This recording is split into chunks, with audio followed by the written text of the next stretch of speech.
Smile 2's unreliable narrator makes this film as confusing as it possibly could have been, which is something it's absolutely going for. But what if that unreliable narrator is also its biggest problem? Almost no one from the first one returns, except for Kyle Gallner, who transfers the smile curse to a pop star. A girl named Sky Riley, a kind of Britney Spears meets Tate McRae type of character. I say Tate McRae because Sky Riley's music sounds similar to hers, and I say Britney Spears because Sky has a full-on mental breakdown. And that's not me trying to be funny or anything, that just feels like a good comparison at this point. Britney Spears has had her low points, and Sky Riley had her low points. It's really easy to point and laugh at people of high status who have had their low points, but in a surprisingly empathetic turn, Smile 2 takes the pop star lifestyle, the non-stop go, go, go lifestyle, and couples it with a tragedy from her past that makes it very easy to empathize with her, which humanizes this low point in a way that is interesting and actually manages to stay away from the don't do drugs narrative. Obviously, you shouldn't do hard drugs like Sky Riley does, because generally, if you're turning to that, you're struggling in some way or trying to escape something, as Sky Riley is doing, which is all established very, very quickly in this film so that we can get to what everybody paid for. The spooks. 'Tis the season, or it's the season. You're not in control!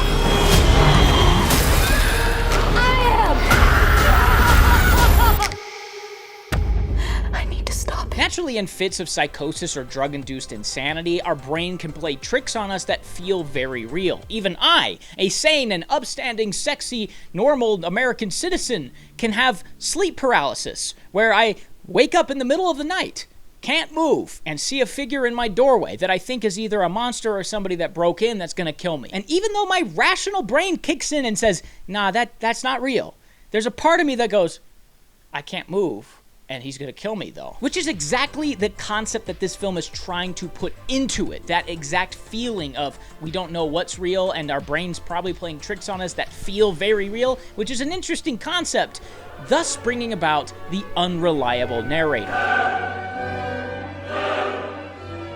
Early on, the film does a pretty good job of making it clear where the reality ends and the hallucinations start in the film, which keeps you on the same page with it. It's not anything new and could easily be called cliche, but what's clear is that that small child isn't actually smiling at her like that. The smile demon is just trying to wear her down with things like this. However, in the second half, the film is trying to keep the story and the audience as far away from each other as possible to make this as confusing as possible. And honestly, it's an interesting idea that almost works. Not only is it difficult to tell what's happening in the reality of the film, but in fact, the last half of the movie seems like it didn't happen at all. At one point, she gets attacked in her house by a bunch of ghouls that definitely aren't real. And because the film knows that the audience knows that these people aren't real, it tries to stay a step ahead and play with our expectations by immediately following up this very clearly fake scene with all these fake people with a scene in a recovery house. Doing this, the audience automatically assumes that this scene is real because it followed a very clearly fake scene. There's no creepy smiling kids. There's nothing out of the ordinary, so why wouldn't it be real to the audience? That makes sense logically in our brains, and it's smart to play with that expectation. However, the scene results in the death of Sky's mother,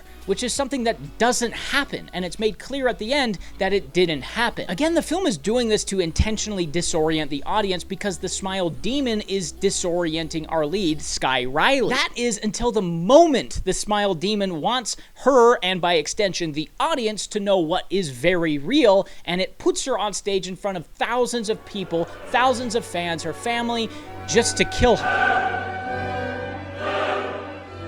It's a classic example of it was just a dream, which is a trope and a cliche in many, many forms of literature and art that is kind of deemed as not good. People don't like that. People hate when someone wakes up and nothing was real, and yet this film, a lot of people are kind of okay with it, which on one side of the coin I get because it is a smart choice for the script that the film is doing. Disorienting the audience, just like the demons disorienting our main character, makes sense on paper, and yet, at the end of the day, because nothing was real, what are we left with? It's so unclear where the line between real and imagined is that I struggle to understand what the film wants to achieve. Do we stop seeing reality when her friend comes to her apartment the first time? Or maybe when that gang of ghouls knocks her out? Or does it even matter? Going back to the moment when Sky Riley's mother is killed is an important one because it's a shocking and genuinely upsetting moment where it looks like Sky Riley has killed her own mother by her own hand without even realizing it. It's such a bold choice that I had legitimately no idea where it was going to go at the end of the movie. I was like, wow, okay, we're killing off main characters now.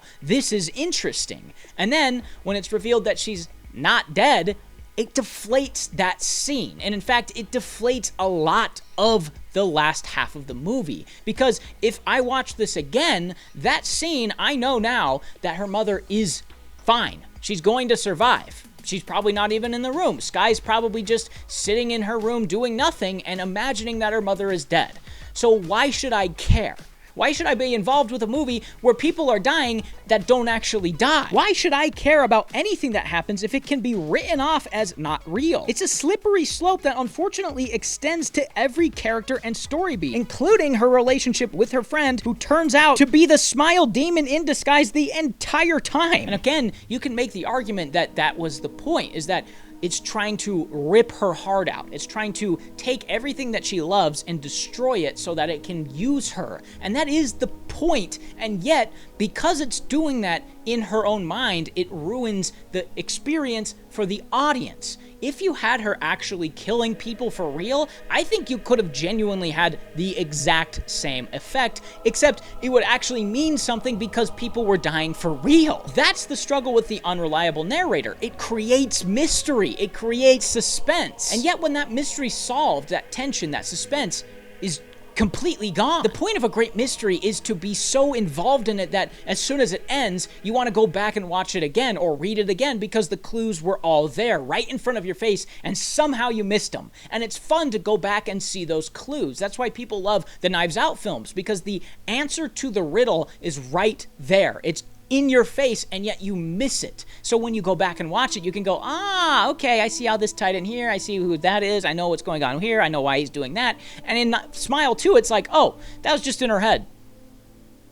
There's just nothing. There's just nothing. Thanks to the unreliable narrator.